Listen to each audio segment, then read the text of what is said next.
The mountains had always been a place of silence, but that morning the silence felt different. It was heavy, almost suffocating, as if the wind itself was holding its breath. The lonely cabin stood against a backdrop of endless pine forests, its rough-hewn walls weathered by years of storms and harsh winters. Inside, Caleb Wren, once a soldier, now a reclusive man, was stirring his coffee when he heard a faint creak above his head. It was the subtle, strained sound of rope under tension. His instincts sharpened instantly. Setting his cup down, he grabbed his rifle and stepped outside, scanning the perimeter with the wariness of a man who had learned never to ignore strange noises. What he saw made him freeze in place. Hanging upside down from the edge of his porch roof was a young blonde woman.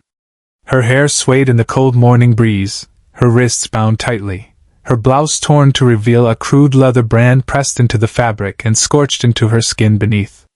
The burned letters were jagged and black, API lover. Caleb's first thought was that someone wanted this woman dead, not quickly, but in a way that sent a message, one that would outlive her.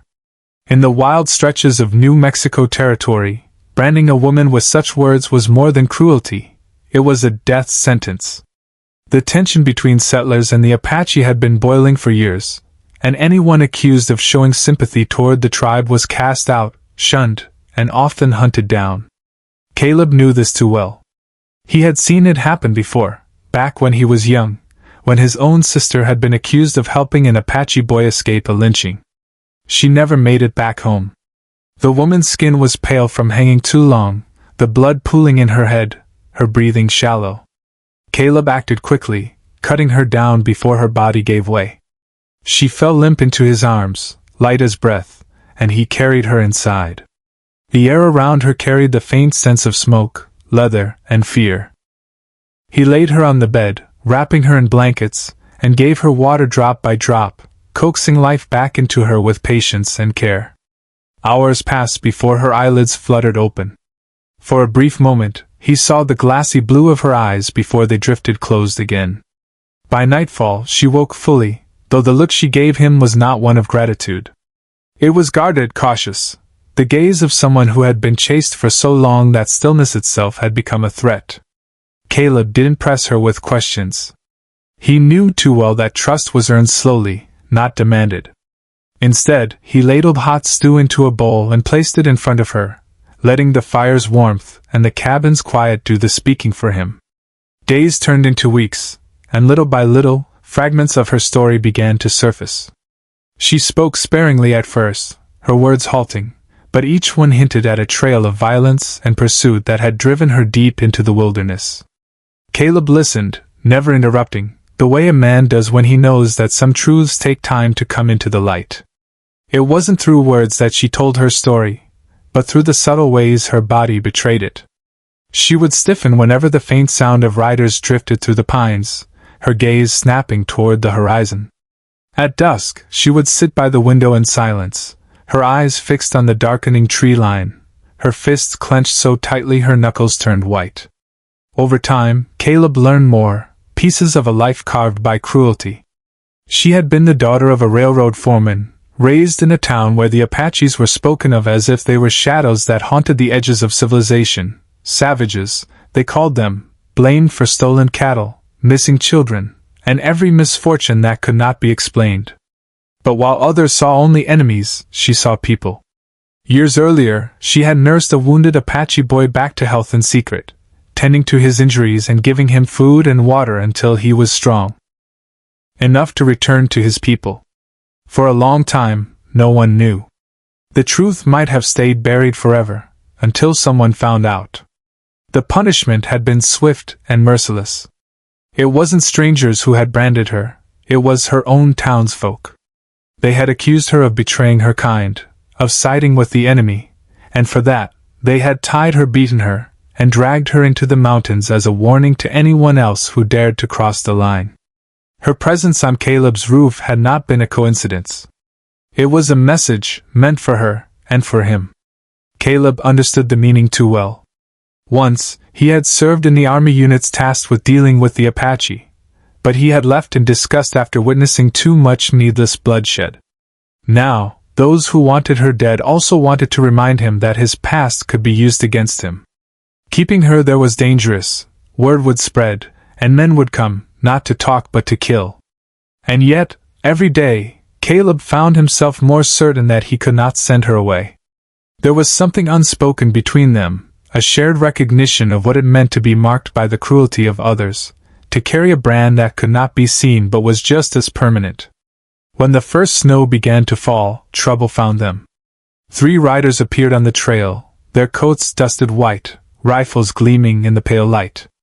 They called out Caleb's name, their voices cutting through the cold air, demanding he hand her over.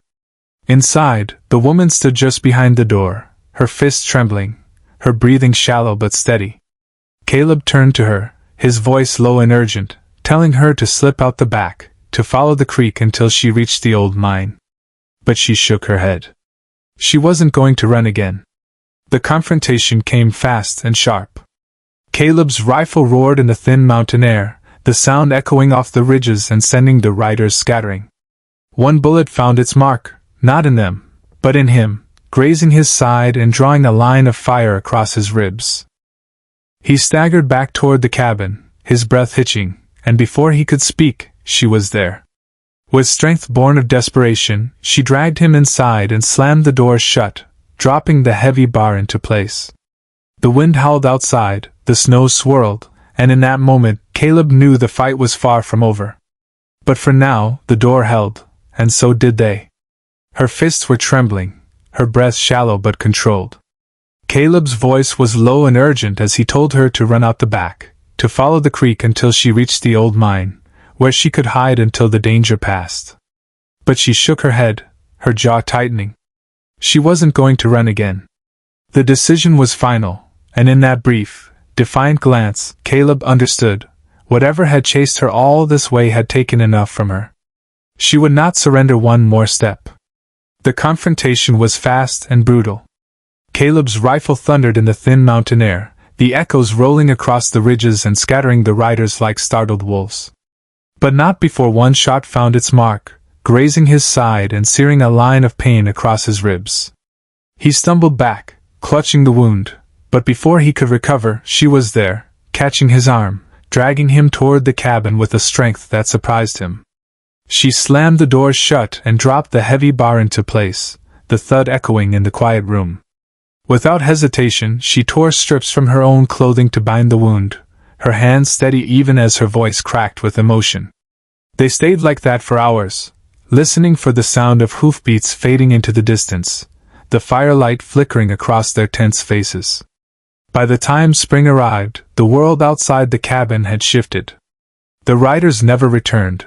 Whether they believed Caleb had moved on, or the mountains had claimed them both, either of them knew. But the danger seemed to have passed. Life settled into a new rhythm. The woman stayed, no longer a guest but part of the home itself. She helped repair the roof, her laughter surprising both of them when a hammer slipped and nearly took Caleb's thumb. She tended the goats, planting a small garden out back where green shoots broke through the thawed soil. The scar on her shoulder where the brand had burned deep never faded, but neither did her resolve. Slowly, the shadows in her eyes began to lift. She smiled more often, and on some days she even laughed. It was during one of those quiet days, as they sat on the porch watching the pines sway in the warm breeze, that Caleb realized something. Loneliness wasn't just the absence of people, it was the absence of someone who truly saw you. He had lived for years surrounded by silence, yet never truly at peace. And she, marked and cast out, had been wandering in a world that had only ever seen her as a threat.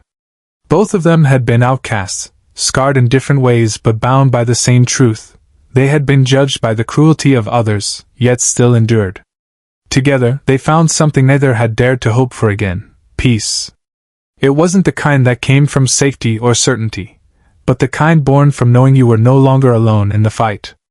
The mountains around them still held their silence, but now it was no longer heavy. It was warm, like a blanket wrapped around two people who had finally found where they belong.